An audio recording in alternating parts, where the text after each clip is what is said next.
Below is a single continuous paragraph, rewritten and expanded into approximately 2,000 words, optimized for a YouTube long-form documentary or narration video. It keeps a dramatic, engaging tone, smooth transitions, and clear storytelling, while remaining suitable for voiceover delivery. Mick Jagger is often celebrated as one of the greatest frontmen in the history of rock and roll, a cultural force whose influence shaped decades of music, fashion, and attitude. And to millions of fans, he represents effortless cool, confidence, and untouchable stardom. Yet behind the scenes, Jagger was far from indifferent to rivalry, criticism, or imitation. And contrary to the popular belief that true icons rise above grudges, Mick Jagger carried certain resentments deeply, sometimes for decades, especially when he felt his identity, originality, or authority as rock's ultimate frontman was being challenged. And nowhere is this more evident than in the quiet but intense feuds he harbored with several of rock's biggest names.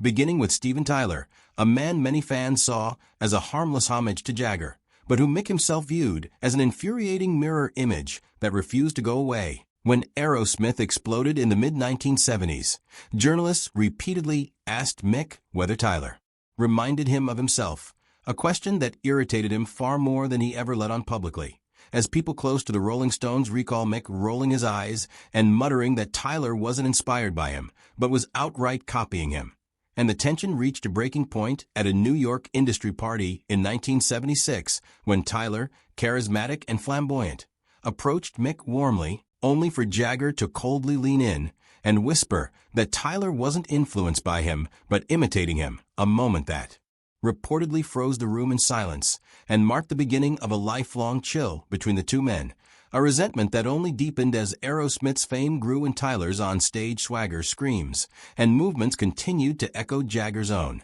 leading Mick to dismiss Tyler's performances as a photocopied version of himself. And even as Tyler made repeated attempts over the years to be friendly and respectful, Mick never softened, remaining polite in public but dismissive behind closed doors. Seeing Tyler not as competition, but as an uncomfortable reminder that someone else had built a career wearing the same skin Mick had crafted since the 1960s. This irritation with imitation extended even further when Mick encountered Bon Jovi, whose rise in the late 1980s represented everything Jagger disliked about what rock music was becoming, as Bon Jovi's polished image, stadium-friendly choruses, and photogenic presentation struck Mick as manufactured and corporate. And while Bon Jovi was adored by fans and media alike as the new face of American rock, Mick dismissed the sound as pop dressed up with guitars, a disdain that became unmistakable backstage at the 1989 MTV Video Music Awards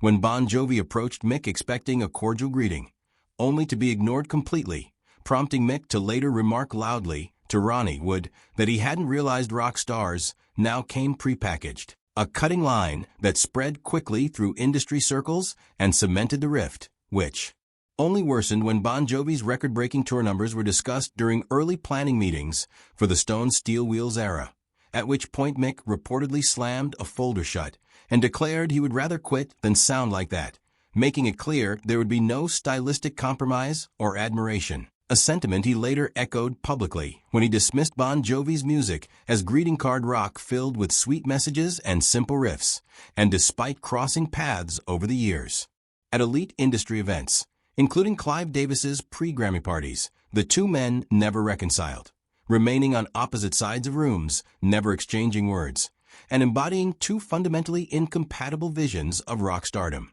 Yet perhaps no rivalry struck closer to Mick's core than his complicated tension with Robert Plant, whose rise with Led Zeppelin in the early 1970s threatened something far more personal than popularity, as Plant's soaring vocals, mythic presence, and growing acclaim positioned him as a potential successor to the throne of greatest frontman alive, a status Mick had long believed he had earned. And insiders recall a defining moment at Trident Studios in 1971 when Plant delivered a powerful vocal take that drew admiration from those present, prompting a casual remark that Mick might try singing like that sometime, a comment that visibly irritated Jagger, who responded dismissively by muttering that such prehistoric wailing wasn't his style, a line Plant initially took as a joke until it became clear Mick was not laughing. And as the decade progressed and Zeppelin shattered attendance records, media comparisons intensified, with headlines questioning whether Plant had eclipsed Jagger. And when a reporter asked Mick about Zeppelin's massive crowds, he responded coldly that volume sold these days and loud didn't mean good,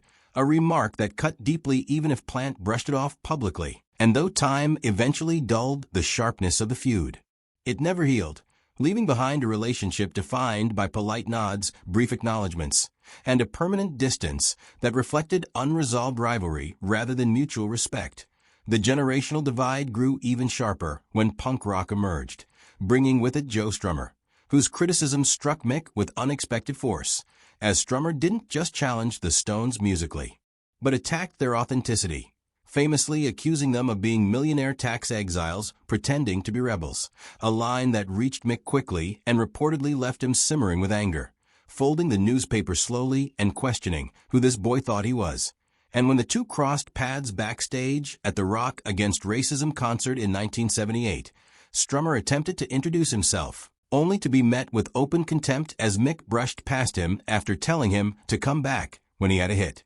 In America, a dismissal that enraged Strummer and fueled further public jabs throughout the late 1970s, as he repeatedly mocked the Stones as aging aristocrats playing at Revolution, while Mick responded with equally cutting remarks about punk bands, reducing them to slogans and chords without substance. And even after Strummer's death in 2002, Mick's tribute remained restrained and faintly dismissive, acknowledging Strummer's belief in his work but stopping short of warmth, underscoring that reconciliation was never achieved. Yet among all these rivalries, perhaps the most revealing was Mick's disdain for Chad Kroeger and Nickelback, a modern symbol of what Jagger believed was killing rock music itself, as Mick's irritation wasn't built over years, but sparked immediately, rooted in a profound disappointment with the direction the genre had taken. And during a German festival in 2006, when a journalist cheerfully suggested it must be fun sharing a lineup with Nickelback, Mick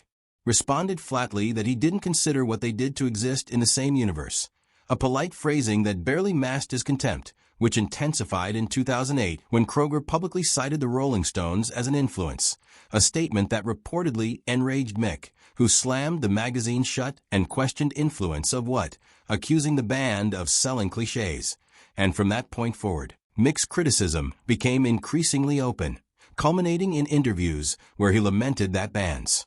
like Nickelback becoming the face of rock explained why younger audiences were abandoning the genre. And finally in 2017, when he removed all filters and labeled such bands not merely bland or boring, but harmful to the spirit of rock and roll itself, a devastating assessment that Kroeger never responded to, choosing silence over escalation, while Mick showed no sign of softening, content to let the feud remain cold forever. And taken together, these grudges reveal a side of Mick Jagger rarely acknowledged in the mythologized version of his career, a man deeply invested in originality, authenticity, and hierarchy, fiercely protective of the identity he built over decades, and unwilling to forgive those he felt diluted, copied, commercialized, or challenged it, raising the question of whether these resentments were justified acts of artistic guardianship or the natural insecurity of a legend defending his throne, and leaving fans to decide whether Mick Jagger's grudges diminish his legacy or simply prove that even the greatest icons are, at their core, human, competitive, and fiercely territorial about the legacy they believe they earned.